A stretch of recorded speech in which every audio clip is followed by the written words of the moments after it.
Anyway, from complicated affairs on the streets of Manhattan, we go now to a painfully simple affair on the streets of London. The name of the movie is Hanover Street, and it's one of the dumbest love stories I've ever seen. It's even more idiotic than A Little Romance, even. Come on now. Well, because these lovers are grown-ups, they ought to know better. Now, he's an American bomber pilot. She's a British volunteer nurse. They meet in the midst of war-torn London, but she says their romance cannot be. Hey, I have to catch please the don't bus. leave like this. I have to. I want to see.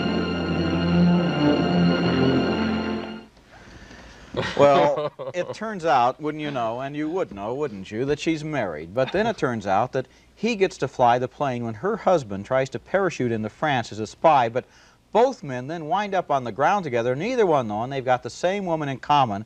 And so when she discovers that her lover and her husband have met, well, the dialogue there, in fact, the dialogue in this entire movie makes Search for Tomorrow look like masterpiece theater. It's just, words fail me, Gene. Help me out. Well, I was shocked. I was shocked. I just looking at that scene again, I was shocked.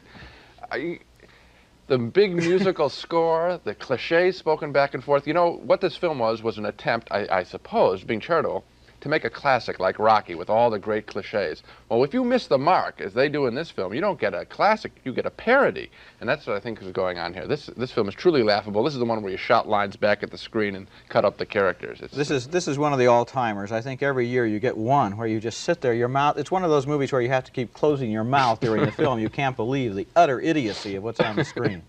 It's horrible. We're in agreement on the World War II love story, Hanover Street.